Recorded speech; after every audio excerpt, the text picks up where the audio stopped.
Bonjour à toutes et à tous. Vous écoutez un nouveau numéro de l'émission Quoi de neuf en histoire. Je suis Rassan Moubarak et dans ce podcast, je reçois des historiennes et des historiens à l'occasion de la sortie de leur dernier livre.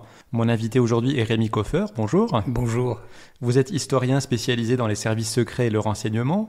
Vous avez publié de nombreux ouvrages. Je cite simplement le précédent parce que nous vous avions déjà reçu à ce micro à cette occasion.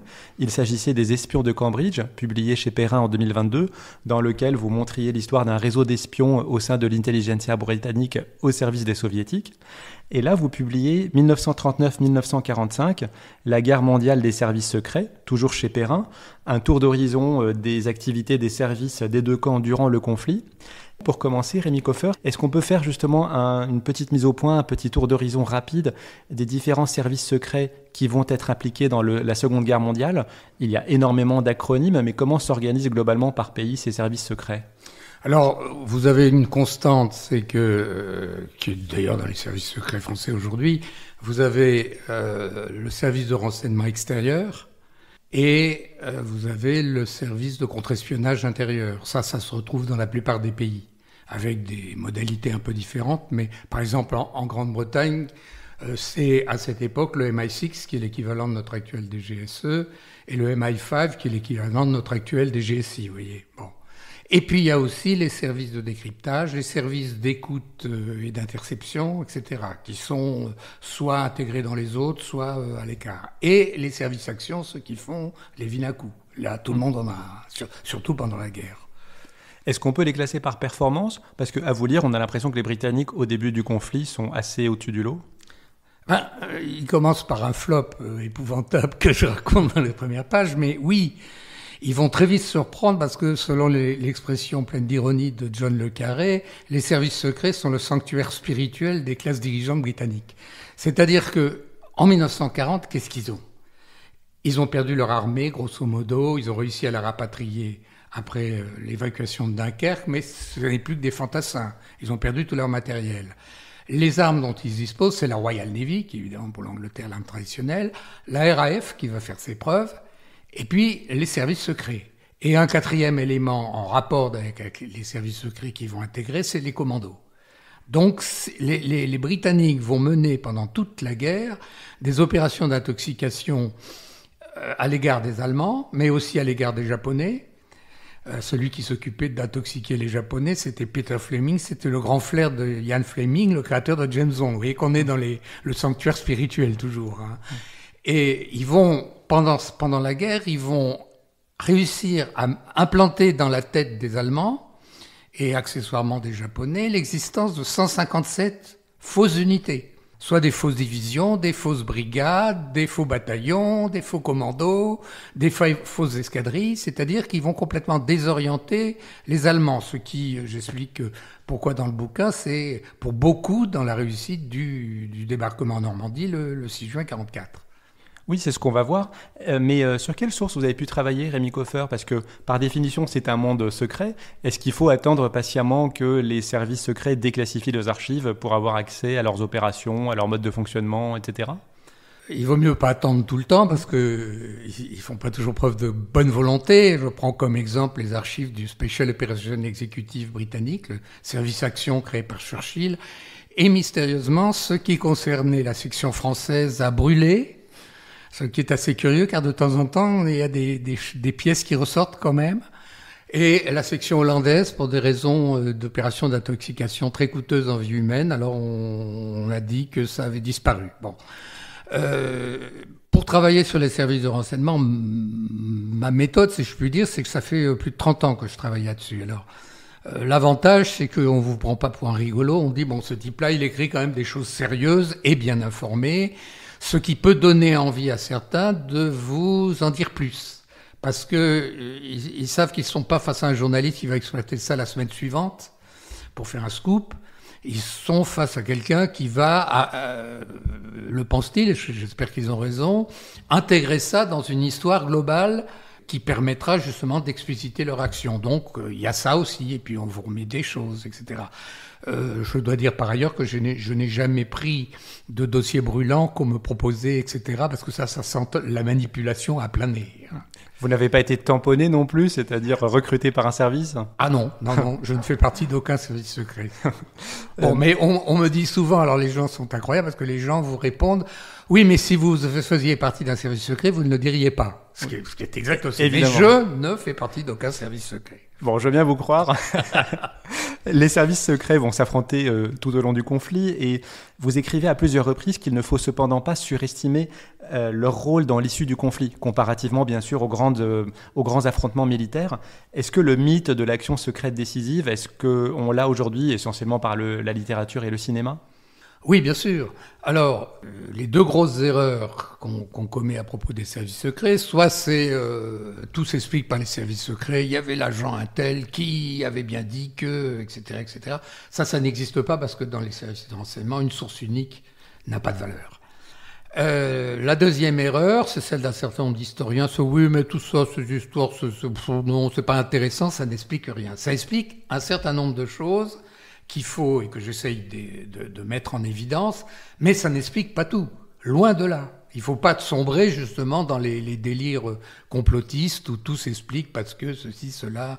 Vous savez, le fin du complotiste, c'est que la preuve a disparu parce que des services secrets ont fait disparaître la preuve et cette preuve n'a pas rien. Et les services secrets qui ont fait disparaître la preuve, il n'y a pas de preuve qu'ils ont fait disparaître la preuve parce qu'on a fait. Vous pouvez toujours faire des chaînes comme ça complètement absurdes. Non. On peut savoir quand même beaucoup de choses quand on travaille sérieusement sur l'activité des services de renseignement. Je vous dis pas aujourd'hui pour demain, bien sûr. Oui, mais là on a 70 ans, enfin 80 ans de recul. Voilà, on a du recul là. Vous ouvrez le livre par un incident dont vous avez touché un mot tout à l'heure, qui s'est déroulé au tout début de la guerre, le 9 novembre 1939, à Venlo, une commune des Pays-Bas à la frontière avec l'Allemagne. Il met en scène une rencontre entre des agents britanniques de l'Intelligence Service, le MI6, et des officiers allemands qui prétendent être des opposants au régime nazi. Est-ce que vous pouvez nous raconter brièvement cet épisode ? Parce que ça nous servira de point de départ pour plusieurs commentaires. Ça prouve déjà cet épisode que le sanctuaire spirituel des classes dirigeantes britanniques n'est pas très en forme à l'époque. Ce sont deux agents des services spéciaux britanniques qui sont en contact avec des opposants à Hitler. On leur laisse entendre que ces opposants sont très haut placés. En réalité, c'est une opération d'intoxication qui a été menée par un des services secrets du Troisième Reich, qui est le Sicherheitsdienst, c'est-à-dire le service secret de la SS. Il s'agit donc d'une entreprise d'intox et il se trouve que la veille au soir, Hitler faisait son discours habituel en célébrant son putsch raté de 1923 à Munich. Et il parle dans une brasserie avec les vétérans, etc. Et il y a un attentat ce jour-là, pour lequel les services de renseignement ne sont pour rien du tout. C'est un menuisier allemand qui a préparé lui-même ce coup. Un loup solitaire. Oui, absolument, avec des réveils déclencheurs, etc. Seulement, il avait calculé son temps. Avec Hitler, il parlait longtemps. Or, ce jour-là, Hitler est pressé, il ne reste que quelques minutes. Et il est parti depuis une dizaine de minutes que la bombe explose. À ce moment-là, je parlais tout à l'heure du Sicherheitsdienst, donc le service secret SS. Et Himmler, qui est le chef de la SS, sur instruction d'Hitler, pour Hitler, le coup ne vient pas des soviétiques, il vient de signer un pacte avec eux là, il y a quelques mois, et le coup ne peut venir que de la perfide Albion, qui n'y est pour rien, la pauvre, mais bon. Et on ordonne donc, ça déchire la chaîne hiérarchique avec Heydrich, qui est le chef du SD, qui ordonne à Nojox, qui est un de ses agents, et à Schellenberg, qui est l'homme qui mène cette opération d'intox, c'est fini l'intox, vous allez au rendez-vous fixé à la frontière, et là, vous enlevez les deux Anglais. Ce qu'ils font, ce que je raconte en détail, c'est-à-dire qu'ils kidnappent les deux Anglais, ils tuent au passage un officier des services hollandais qui était avec eux, et ils les emmènent en Allemagne pour accréditer la thèse du complot britannique. Donc c'est, pour tout dire, les Britanniques commencent cette histoire, c'est un foirage absolument intégral. Mais ils vont se reprendre. Oui, parce que cette affaire a beaucoup de conséquences. Elle montre l'importance de débusquer les agents doubles, l'importance de connaître le réseau de l'opposant, et puis aussi de mener des actions qui entraînent une réaction de l'ennemi, idéalement dans le sens favorable à ses propres intérêts. On rencontre justement beaucoup d'agents doubles dans votre histoire, et même des agents triples. C'est quoi un agent triple ? Alors, un agent double, c'est donc un agent qui travaille pour deux services secrets. Un agent triple, c'est quelqu'un qui travaille pour 3 services secrets ou qui travaille pour 2 et 1, sachant qu'il a sa loyauté, si tant est qu'on puisse parler de loyauté, qui va à l'un d'entre eux. Alors, exemple, un de nos compatriotes, Henri Déricourt, qui travaillait à la fois pour le Special Operation Executive, donc le service d'action britannique chargé de faire des sabotages. Il travaillait aussi avec les SS parce qu'il était copain avec Bommelbourg, qui était un des pontes des SS à Paris. Et secrètement, il travaillait pour le MI6, donc le service de renseignement britannique, qui avait 2 missions selon son chef opérationnel, Claude Dancy. Il avait 2 missions, détruire le SOI, détruire ceux qu'on leur avait imposés, et intoxiquer les Allemands. Donc, sa loyauté, si je puis dire, elle est finalement au MI6. Donc, il joue un jeu extrêmement confus. Il s'en tirera de justesse après-guerre et il mourra dans un accident d'avion bizarre au Laos en 1969. Il faisait aussi du trafic de drogue, donc je ne sais pas pourquoi il a été tué. Ça se trouve, on voulait faire disparaître ce type. Dans les motivations qui aboutissent en fait au recrutement de ces agents secrets, il y a l'argent, il y a l'idéologie, il y a des compromissions, mais on voit aussi parfois certains qui se présentent spontanément au service de renseignement pour être recrutés parce qu'ils veulent faire partie du mouvement. Et ça, c'est un peu étonnant, non ? C'est-à-dire qu'un service secret qui voit venir une candidature spontanée, on a l'impression que assez souvent ça aboutit. En tout cas, ce sont les histoires que l'on connaît qui vous sont arrivées jusqu'au livre. Comment se fait le recrutement en pratique d'un agent secret ? Alors, le recrutement, l'agent qui se présente spontanément, les Américains appellent ça un walk-in, donc un type qui s'est présenté de lui-même. En général, ça se fait par affinité, parce qu'on se connaît. Parce qu'évidemment, avant de faire rentrer quelqu'un dans les services secrets, vous essayez de vérifier que la personne est quand même fiable. Donc ça se fait souvent par affinité, par recrutement, par gens qui se reconnaissent. Et après, évidemment, il faut tester un peu, voir la personne. Alors, l'exemple, et là, il y en a une foultitude dans ce bouquin, ce sont les gens qui rentrent dans la résistance, qui rentrent dans des organismes de renseignement de la résistance. Il n'y a rien qui les a... la plupart, ils n'ont rien à voir avec les services de renseignement. Ils ont juste lu quelques polars, comme De Gaulle le remarquera dans ses mémoires de guerre, que ça a pu aider. Mais...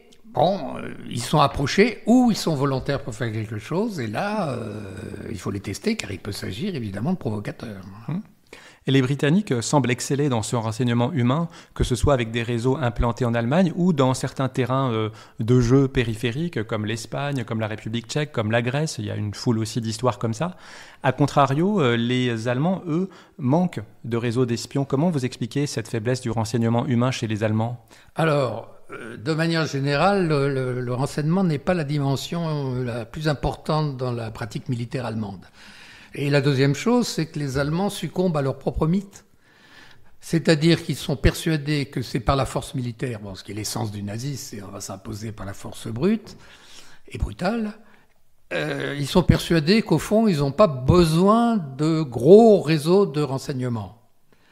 Et à partir du moment où ça leur réussira avec notre effondrement en mai-juin 40, c'est tellement rapide. Donc là, ils se disent, bon, ben voilà, on a la martingale, on n'a pas besoin de services de renseignement. Par ailleurs, Hitler veut ménager la Grande-Bretagne, parce que dans sa vision du monde, il y a possibilité d'arrangement entre le Troisième Reich et la Grande-Bretagne, possibilité qui aurait peut-être pu se réaliser, mais grâce à Churchill, ça ne s'est pas réalisé. Et du coup... il commence à implanter des réseaux en Grande-Bretagne assez tardivement, donc en 41 seulement. Alors, l'Angleterre, ça ne vous a pas échappé, c'est une île, c'est quand même difficile d'y rentrer. Et puis, il faut former les agents. Alors, je raconte, il y a des choses absolument invraisemblables. Des agents, ils se trouvent, ils ont été débarqués par sous-marin vers l'Écosse. Ils se trouvent dans une petite gare. Mais, mesure de précaution, tous les noms des gares sont camouflés. Alors, il pose des questions tellement stupides au gardien qui leur dit qu'il va se renseigner. Il appelle le constable, on les arrête. Oui. Bon, vous avez un type qui arrive, il paraît que c'est un grand chef de la résistance belge. D'ailleurs, il peut le prouver. Il a des tas de coupures de presse et de choses qui prouvent. Mais évidemment, les gens du contre-espionnage britannique, tous ces gens passent par une Patriotic School, c'est une école qui avait été reconvertie. On se doute bien qu'évidemment, si vous êtes un chef pourchassé par les nazis de la résistance belge, vous n'aurez pas sur vos diplômes les preuves que vous êtes un chef. Donc ce type-là, il sera pendu. Mais vous allez voir que les Anglais ne les pendent pas tous. Ils en pendent certains, et ça se sait par les journaux. puisque les journaux transitent par les pays neutres, donc ils sont lus par l'autre. Voilà, ils sont lus par les autres. Mais ils en gardent un certain nombre. Et le fait qu'un certain nombre ait été pris et pendu, donne aux Allemands confiance. En disant que ceux qui n'ont pas été pris sont encore... les autres ont tous été retournés par les Anglais. Ils ont tous été retournés et ils travaillent maintenant pour les services britanniques. Et ils vont travailler pendant toute la durée de la guerre, à partir du jour de leur capture, pour les services britanniques. C'est-à-dire qu'on, grâce à eux, on fait passer des faux tuyaux aux Allemands, alors soit par radio, je veux dire des radioémetteurs, soit par courrier adressé dans les capitales neutres, à Lisbonne ou à Stockholm, à Madrid. Et les Allemands n'ont aucun moyen de vérification. Alors que les Britanniques et les Alliés disposent d'un moyen de vérification qui est... les Allemands avaient une machine à crypter, électroménatrique, à crypter la machine Enigma, qui marchait très bien, très efficace. Le problème, c'est que à la suite d'un travail qui a été fait d'abord par des Polonais, par des Français, les Britanniques vont hériter de ça et construire une espèce d'usine secrète à décryptage. Ils décryptent énormément ils ne décryptent pas tout, mais ils décryptent énormément des messages allemands. Donc, quand ils ont balancé une intox, ils peuvent se rendre compte si cette intox se prend. Alors que ni les Allemands ni les Japonais, quand ils essayent ce genre de choses, ne peuvent savoir. Donc les Allemands ont une confiance absolue dans tous les agents qui continuent à se manifester auprès d'eux et qui sont en Angleterre. Et tous ces agents, en réalité, ils sont en tôle et puis ils ont un officier traitant qui leur invente progressivement une famille, ils se marient, ils déménagent, ils changent de boulot, ils se cassent la jambe. Parfois, il y en a un qui meurt. Alors, il y a un avis dans les notices mortuaires des journaux britanniques. Monsieur Smith, machin, son faux nom, a été malheureusement très malade et il est mort à l'hôpital, etc. Voilà. Donc, les Allemands vont croire, alors que les Italiens sont un peu plus dubitatifs. Mais les Allemands croient dur comme croix de fer, et je me suis permis un jeu de mots, évidemment, dur comme croix de fer. Ils sont persuadés que ces agents sont des agents efficaces et vont peut-être leur donner le secret, le secret du Turgile, le grand secret. Vous avez dit que les Britanniques ont pendu certains des agents qu'ils ont attrapés. Comment est considéré l'agent secret démasqué, attrapé ? Est-ce qu'il est considéré comme un civil, comme un militaire ? Est-ce qu'il y a des conventions ou une façon de faire qui le protège, des espèces de droits et de devoirs une fois la capture faite ? En temps de guerre, tout espion encourt la peine de mort. En temps de paix, ça dépend du régime du pays en question. Mais oui, il encourt de graves ennuis. C'est pas une circonstance atténuante d'être un espion. Si vous avez un espion russe ou je ne sais quoi arrêté en France, c'est pas une circonstance atténuante d'être un espion. Mais bon, en temps de paix, vous pouvez peut-être être échangé. En temps de guerre, c'est plus difficile. Vous avez dit que donc, les Allemands avaient négligé le renseignement humain parce que tout leur réussissait au début de la guerre, jusqu'à la fin 41, grosso modo. Et fin 41, c'est aussi l'attaque de Pearl Harbor et donc l'entrée en guerre des États-Unis. Parlons des États-Unis. Vous montrez qu'au départ, leur expérience du renseignement pratique était un peu limitée et puis qu'ils vont être un peu pris par la main par les Britanniques qui vont leur apprendre les techniques. Et c'est assez drôle parce qu'on voit des différences en fait, de fonctionnement ensuite entre les services secrets anglais et américains qui tiennent beaucoup au caractère des dirigeants. Oui, tout à fait, parce que les Anglais ont une pratique séculaire du renseignement. Leur premier service de renseignement d'État, ça remonte à la reine Élisabeth Ier. Donc, c'est pas d'hier. Alors que les Américains, là, apprennent. Et ils apprennent de manière terrible, parce que vous venez de parler de Pearl Harbor. À Pearl Harbor, ils ont été incapables de comprendre l'offensive navale qui était déclenchée contre eux, avec l'essentiel de la force navale japonaise en silence radio, et qui se dirigeait vers Pearl Harbor. Et ils avaient des décrypteurs, mais alors je raconte, c'est des histoires bureaucratiques épouvantables, parce que un jour c'était l'armée de terre qui décryptait, le lendemain c'était la marine qui décryptait, alors on tapait les choses en 12, en 15 exemplaires, et ça circulait, et ça, etc. Ce qui fait que personne à Washington ne prend conscience que les Japonais sont en train de tenter ce que j'appelle le plus gros coup commando de l'histoire, c'est-à-dire essayer de mettre les Américains KO, parce que l'amiral Yamamoto, qui était le concepteur de cette opération, n'était pas du tout pour attaquer les États-Unis.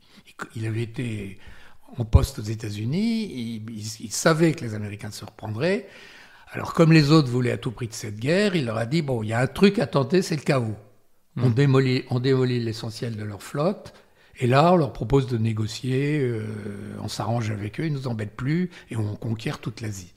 Alors lui, il aura des ennuis avec les décrypteurs, Yamamoto, parce que justement, les Américains vont arriver à décrypter des messages, et des messages de services beaucoup trop précis, où on dit, il sera à telle heure, il prendra il s'envolera, il atterrira à telle heure, et là, ils le font attendre par une escadrille, et il est abattu en 1943. Et c'est un coup terrible porté, certainement, à l'Empire du Soleil Levant. Les Japonais arrivent à garder cette opération secrète et, vous l'avez dit, ça tient en partie au dysfonctionnement du renseignement américain. J'imagine que comme sur un champ de bataille, il y a un retour d'expérience une fois l'événement passé. Est-ce que les Américains ont ensuite tiré des leçons de ce fiasco ? Ils en ont tiré, oui. La guerre les a obligés à en tirer. Et pendant la guerre a apparu un service de renseignement qui est l'OSS, Office of Strategic Services, qui est en bisbille avec le département d'État, en bisbille avec les services de renseignement proprement militaires de l'armée, etc., mais qui est aussi l'ancêtre de la CIA. La CIA, c'est Agence centrale de renseignement, c'est-à-dire que la leçon qu'ils ont tirée, c'est qu'il fallait centraliser le renseignement. Là, vous avez des services qui avaient un bout, d'autres qui avaient un bout, d'autres qui avaient un bout, mais personne a mis sur la table tout ça en disant « mais les Japonais vont nous attaquer ». Donc, ils ont créé la CIA qui, après aura beaucoup de mésaventures et en causera aussi à d'autres. Et après, la montée en puissance des Américains, c'est, j'ai l'impression, beaucoup lié à une augmentation des moyens qui sont mis en œuvre. Et très vite, ils surpassent les Anglais parce qu'ils ont plus de moyens. Ils ont des moyens extraordinaires, ils ont des moyens d'interception. Là, pour le coup, les effectifs de leur service d'interception et de décryptage se multiplient. Et puis, oui, ils ont beaucoup d'argent. L'OSS comptera à la fin de la guerre plus de 12 000 membres dans toutes les régions du monde. Donc, c'est très, très important. Et oui, ils ont les moyens matériels, ils ont les moyens techniques aussi. Et puis, ils ont, si vous voulez, les Britanniques, ils recrutent, c'est leur force et leur faiblesse. En même temps, ils recrutent dans l'establishment. Les gens qui se connaissent, ils ont été ensemble à Cambridge, à Oxford, d'où l'intérêt d'ailleurs pour les soviétiques de planter 5 agents à Cambridge. Il y en avait d'autres à Oxford aussi. Et là, si vous voulez, on se connaît. Mais c'est ces clubs de gentlemen tout à fait machistes. Les dames ne sont pas là. On parle entre gens sérieux et machin, le cousin de, etc. Alors par exemple, Charles Wingate qui créera les commandos, les Shindits, les commandos de guerre de la jungle, eh bien c'est le cousin d'un autre, Wingate, qui lui joue un rôle dans l'histoire du cadavre qu'on largue d'un sous-marin près des côtes espagnoles pour duper les Allemands. Vous voyez, ça se fait en famille. Chez les Américains, il y a une pratique différente. Ils avaient quasiment pas de service de renseignement avant-guerre, avant la guerre de 39-40, à part un peu les services militaires. Et les Américains, ils embauchent des gens type chef d'entreprise, quelqu'un qui a une expérience du commandement, qui a une expérience de la technique.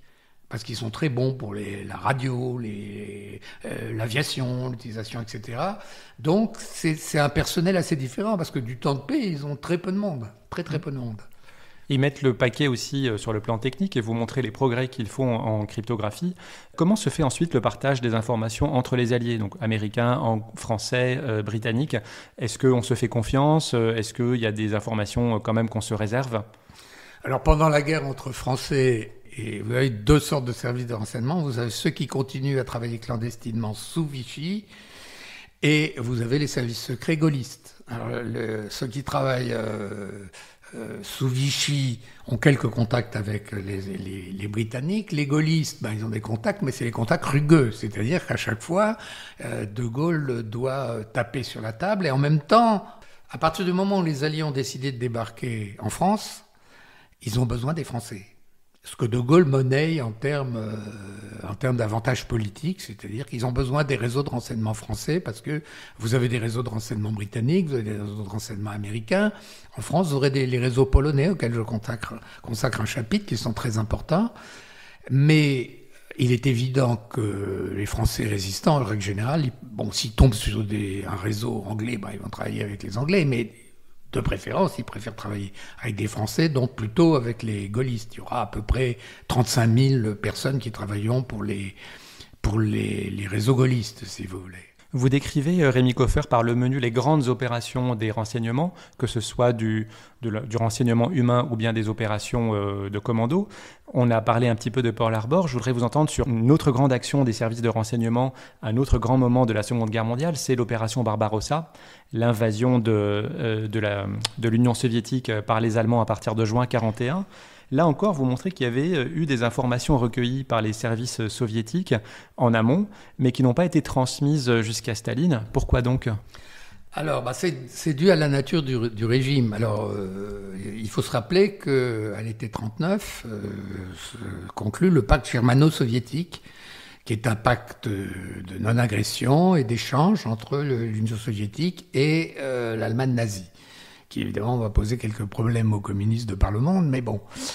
Et Staline, il faut également dire qu'il a complètement décapité l'armée rouge. Il a tué des milliers d'officiers de l'armée rouge, du haut en bas, sous prétexte qu'ils complotaient, qu'ils allaient le renverser, etc. Donc, comme c'est un type réaliste, qui bosse beaucoup, c'est un gros travailleur, hein, Staline. On le sait parce qu'on a les archives il avait le crayon, vous savez, le petit crayon bleu d'un côté, rouge de l'autre, et puis il notait. Et il sait que son armée n'est pas capable de faire face tout de suite à la Wehrmacht victorieuse en France, etc. Une victoire qui l'embête. Parce que ils se sont partagés la Pologne. Hein. Les Allemands ont attaqué de face, ils ont démoli les Polonais, puis les Russes ont attaqué à coups de couteau dans le dos, 15 jours plus tard.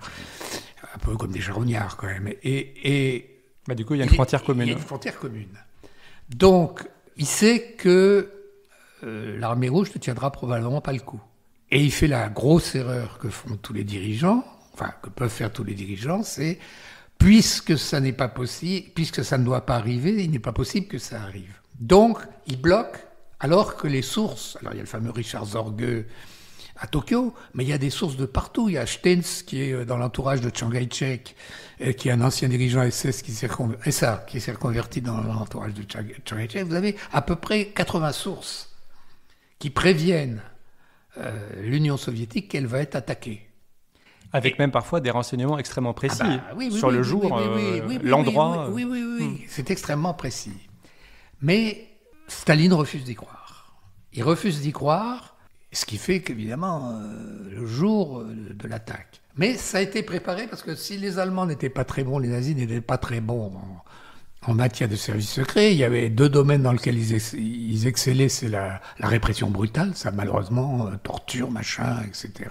Sans scrupule, on arrive parfois à des résultats. Et l'autre domaine dans lequel ils n'étaient pas bons, c'était justement l'intoxication. Or là, ils vont réussir. C'est-à-dire que, sachant que le penchant de Staline, c'est de se dire Hitler a trop besoin de moi pour l'instant, donc il ne rompra pas tout de suite le pacte germano-soviétique, sachant que l'un et l'autre sont persuadés que de toute façon ça ne tiendra pas. Ça tiendra pas. Hein. Staline est persuadé que Hitler voudra l'attaquer un jour, mais il se dit ça ne sera pas avant 43 ou 44. Là, je serai prêt. Et c'est moi qui attaquerai le premier. Donc, il bloque et les Allemands vont intelligemment aller dans ce sens. C'est-à-dire qu'ils manipulent un agent double qui est balte, journaliste balte, un peu corrompu, qui va se présenter aux soviétiques en disant qu'il va travailler pour eux moyennant de l'argent. Et en réalité, il leur passe les fausses informations qu'on lui dit de passer. Et ça contribue à l'intoxication des soviétiques. Puis il y a des trucs très fins. Goebbels, vous savez, l'affreux Goebbels, était un type diaboliquement intelligent, parce que malheureusement, les nazis, il y en avait, le pire, c'était Heydrich, qui était quand même intelligent. Il monte des opérations d'intox. Il fait croire aux soviétiques que si les troupes allemandes se massent à la frontière de l'URSS, c'est pour échapper aux reconnaissances de la RAF, et que bientôt, ils vont se ruer à l'attaque de la Grande-Bretagne. Donc, il y a une opération en Crète très coûteuse en vie humaine, l'invasion par les parachutistes et chasseurs alpins allemands de la Crète, et il fait un article disant, dans le Volkische Beobachter, donc le journal du parti nazi, il fait un article disant que c'est une répétition générale de l'opération contre la Grande-Bretagne. Et puis, le journal paraît un peu, et on le retire brutalement de tous les kiosques. Or, dans toutes les ambassades, évidemment, on a réussi à en avoir un exemplaire, on dit c'est une erreur. C'est imbécile de Goebbels, c'est là, etc. Voilà, bon. Donc, pour une fois, l'intoxication allemande est assez bien menée. Mais dans l'ensemble, ils ne sont pas bons dans ce domaine, ils se feront duper dans les grandes largeurs par les Anglais et les Alliés en général. Oui, cette dimension psychologique, elle est très importante dans les deux régimes nazis et soviétiques parce que leur structure fait que le commandement est très vertical. Donc en fait, Hitler doit duper Staline et Staline doit duper Hitler et ça peut suffire. Hitler, de la même manière, est aussi dupé par les Alliés parce qu'il est persuadé que les Alliés vont, à un moment ou à un autre, débarquer en Norvège et ne va cesser de masser des troupes là-bas. Et ça va permettre justement aux Alliés de jouer sur cette psychologie-là, cette peur d'Hitler, pour pouvoir favoriser un débarquement ailleurs, et en l'occurrence en Normandie. Il continuera à masser des troupes en Norvège, 350 000 hommes, qui pour lui étaient bien utiles ailleurs. Alors il y a une raison pratique, c'est que la Norvège, c'est par là que transite, qui a été envahi par les Allemands en 1940, c'est par là que transite le minerai de fer qui vient de Suède, et dont il a besoin pour son industrie de guerre. Bon, ça, il y a une raison. Mais l'autre raison, c'est que Churchill, qui a compris que la Grande-Bretagne, à l'été 40, elle n'a pas grand-chose.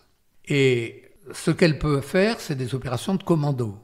Des petits groupes décidés, bien entraînés, qui débarquent, qui font une opération, et ils commencent effectivement à faire des opérations près des côtes norvégiennes. Il y a même une fois où ils libèrent des prisonniers anglais qui sont à bord d'un bateau, ils prennent d'assaut le bateau, et ça nourrit cette espèce d'obsession norvégienne d'Hitler, qui est persuadé que ça y est, les Alliés vont probablement débarquer en Norvège. Donc il y masse des troupes. Tout ça, c'est mieux pour le débarquement en Normandie. Et puis, le débarquement en Normandie, c'est le seul débarquement qu'on va faire. Or, l'intoxication réussie va aboutir au fait que les Allemands croiront pendant un mois, même 6 semaines, que l'opération de Normandie, qui est un coup unique, c'est gunshot, est juste une diversion et que la véritable opération aura lieu dans le Pas-de-Calais. Alors grâce à ça, toutes les unités imaginaires que les Anglais se sont acharnés à créer pendant toute la guerre, toutes ces unités imaginaires comptent parce qu'elles sont dans ce qu'on appelle l'ordre de bataille, c'est-à-dire que le Van de Herrenhorst Ouest, qui est le renseignement militaire à l'Est, il tient l'ordre de bataille des unités anglaise. Alors il y a il y a ça, il y aurait un truc. Donc on crée carrément une armée imaginaire en Norvège, dirigée par le général Patton, que les Allemands considèrent à juste titre comme un des meilleurs chefs de guerre alliés. Et tous leurs agents doubles, etc., vont accréditer l'existence de ce corps d'armée britannique de 12 puis 20 divisions. Donc on se dit, ils ne les ont pas engagés en Normandie, c'est donc que ça va être engagé dans le Pas-de-Calais. Pendant ce temps, vous vous rappelez, les Alliés ont mis plus d'1 mois et demi, plus que ça, même à débouler de Normandie. Donc, si les Allemands avaient compris dès le début que c'était un coup unique, ils auraient plus de chances de l'emporter. On vient de parler des grandes opérations, mais Rémi Coffert, vous insistez aussi beaucoup sur le livre, sur les plus petites opérations, celles de commando.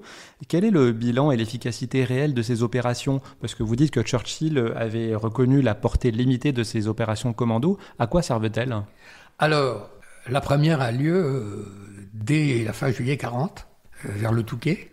Et c'est une idée du lieutenant-colonel de Clark, qui sera après un des maîtres de la désintoxication, qui est un type extraordinaire. Oui, qu'on retrouve à plusieurs fois. On le retrouve sans arrêt, il est dans tous les coups. Et là, il monte alors de briques et de broc avec des bateaux de plaisance réquisitionnés, puis des petits canots pneumatiques qu'on a empruntés à la RAF.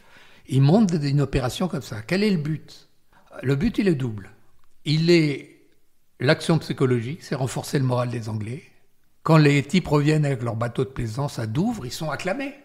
On dit ils ont été tâtés du Bosch, les Anglais disent le 1, et ils reviennent, etc. Et puis, il y a la guerre psychologique contre les autres. Ces coups d'épingle, ça rend fou Hitler.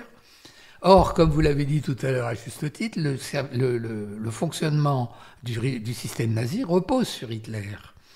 Donc le temps que Hitler consacre à ces opérations de commando qui sont plus ou moins importantes, mais qui sont quand même pas, c'est pas les gros bataillons, eh bien il ne le consacre pas à autre chose. Donc on lui fait perdre un temps qui est précieux. Mais ça accouchera hélas de quelque chose qui est le Befehlskommando. C'est l'ordre de commando, c'est-à-dire qu'Hitler ordonne, ce qui est évidemment un crime de guerre, puisque contrairement aux agents secrets, les commandos sont en uniforme de leur armée, donc protégés normalement par les conventions de Genève, et Hitler ordonne de les fusiller. Ce qui sera fait dans certains cas, dans d'autres cas ça ne se fera pas, parce qu'il avait aussi ordonné de fusiller les Français libres, donc les gaullistes, et De Gaulle avait dit à la radio de Londres qu'il serait très peiné de le faire parce que c'était contraire aux lois de la guerre, mais que si on fusillait les Français libres parce qu'ils combattent du côté des Alliés, on serait obligé de fusiller les prisonniers que feraient les Français libres. Et là, les généraux allemands ont dit bah oui, mais non, on peut pas envoyer nos gars sachant qu'ils vont être fusillés à tous les coups. Donc, ça a été ces coups d'épingle ont contribué à rendre Hitler fou. Vous direz, il était aussi pour des tas d'autres raisons.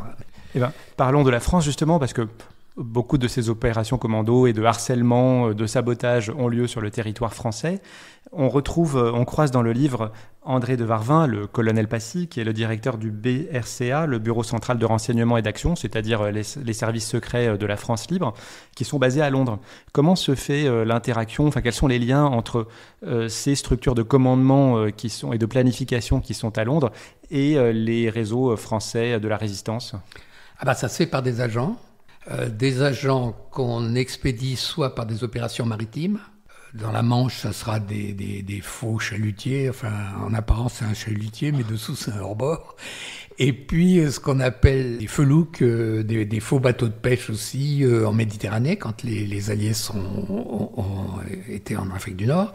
Ou des opérations aériennes. Alors, ça peut être le parachutage.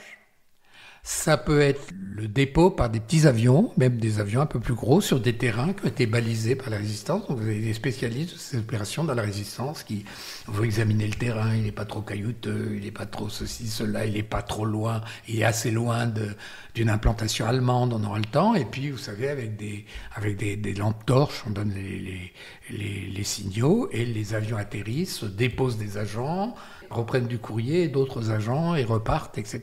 Ça se fait...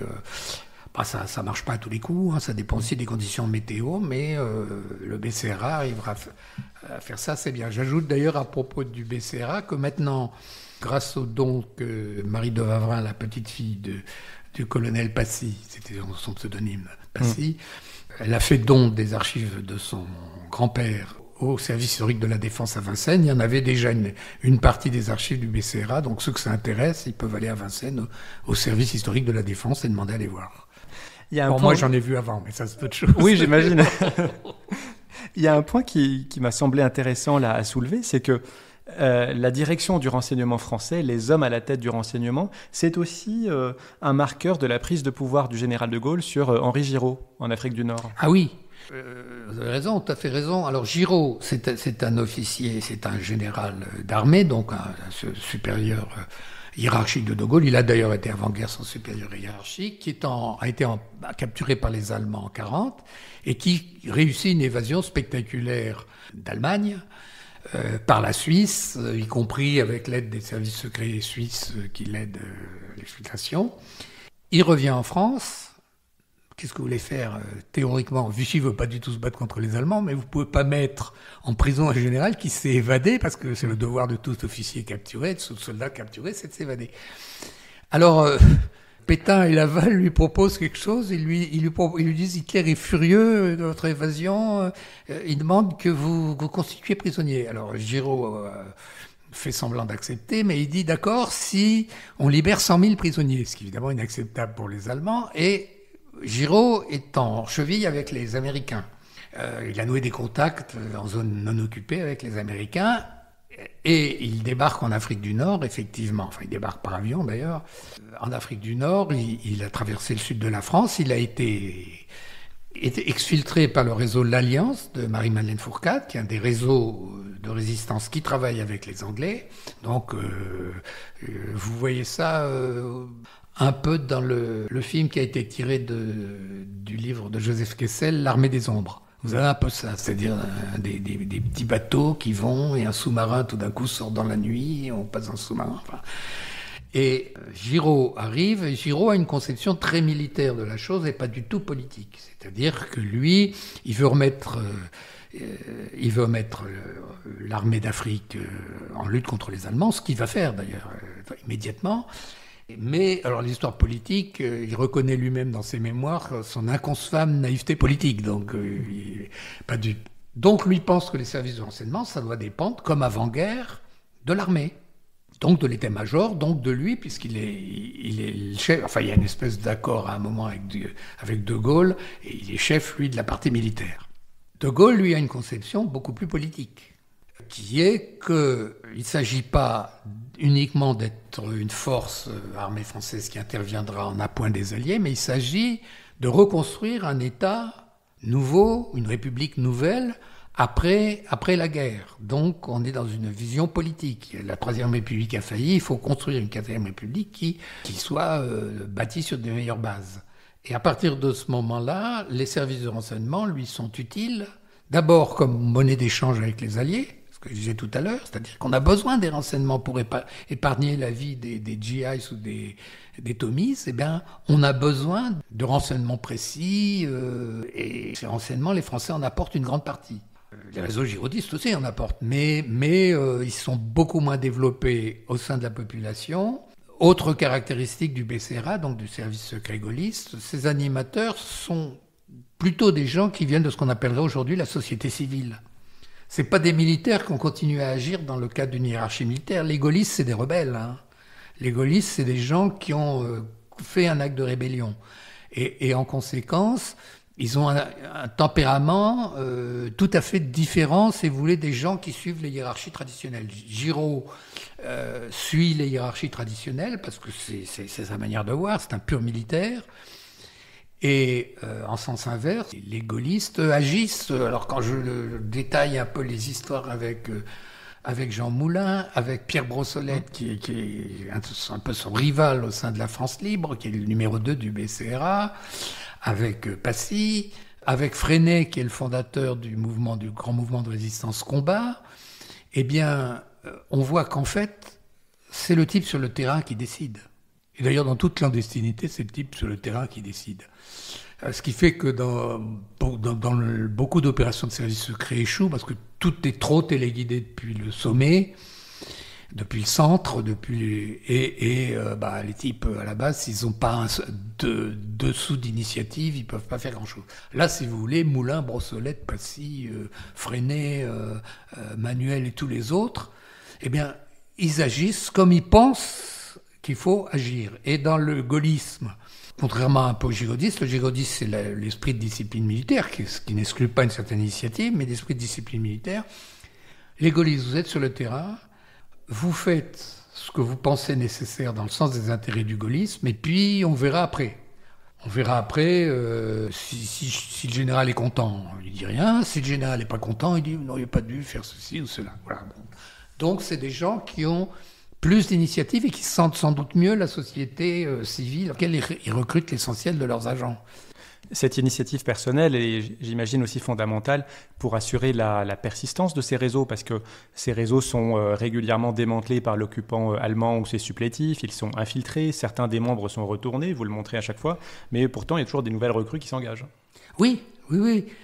Le point le plus dur, c'est probablement à l'hiver 1943-1944, où là, ça tombe, les réseaux ça tombe vraiment comme des mouches. Alors, vous avez toujours des volontaires, hein. C'est vrai que le patriotisme est dense, et de plus en plus de gens, puis on sent quand même que, bon, on tient le bon bout, même si le débarquement n'a pas encore lieu, on commence à sentir, mais des cadres expérimentés ont disparu, des réseaux ont été infiltrés, les Britanniques, le fameux Claude Dempsey, qui était un personnage absolument sans scrupule, sans le moindre scrupule, il a utilisé des réseaux, fait accélérer la chute de réseaux qui étaient pénétrés par les Allemands, aux fins d'intoxication des Allemands.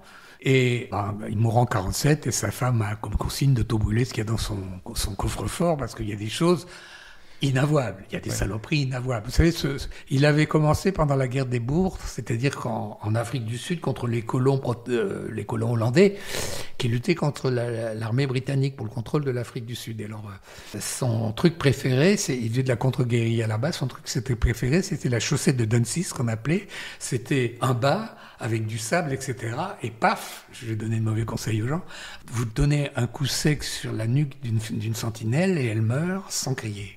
Donc vous voyez le genre du personnage, quoi. C'était pas vraiment un type très sympathique. On se doute bien que toutes ces personnes qui ont fait plusieurs théâtres d'opération, plusieurs continents et qui ont survécu, sont plutôt débrouillards, quoi.